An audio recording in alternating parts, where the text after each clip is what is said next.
ভদ্রভাবে কথা বলেন। মহিউদ্দিন ভাই ভদ্রভাবে কথা বলেন। মহিউদ্দিন ভাই ভদ্রভাবে কথা বলেন। আমি বলতেছি আমরা চোর না, ডাকাত না। আপনাকে আমি অভদ্র কি বলছি? আপনি ধাক্কা কেন দিচ্ছেন? আপনি কি করলেন? হাতটা আপনি মহিলা মানুষের গায়ে কেন হাত দিচ্ছেন? মহিলা মানুষের গায়ে কেন হাত দিচ্ছেন? আপনার নাম কি বলেন? আপনার নাম কি বলেন? আমি একজন সোশ্যাল মিডিয়া অ্যাক্টিভিটিস্ট। আমি একজন সোশ্যাল মিডিয়া অ্যাক্টিভিটিস্ট। আমাকে বাংলাদেশের 64টি জেলার সবাই চিনে। আপনারা যেভাবে কথা বলতেছেন আর যেভাবে আচরণ করতেছেন এটা অনেক বাজে। আমার এনআইডি কার্ডের রেসপন্সিবিলিটি আপনি কেন নেবেন না? আপনি বাংলাদেশের আমাকে ফোন নাম্বার দেন, সিটিজেন না? ফোন নাম্বার দেন। আমি আপনাকে ঠান্ডা মাথায় বোঝানোর চেষ্টা করছি ভাই।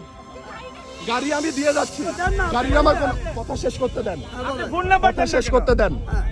আমি গাড়ি দিয়ে দিতে চাইছি। আমি শুধু বলছি আপনি ফোন নাম্বারটা দিচ্ছেন না। আমি আমার সাথে কথা বলেন, ফোন নাম্বারটা দেন না কেন? ফোন নাম্বারটা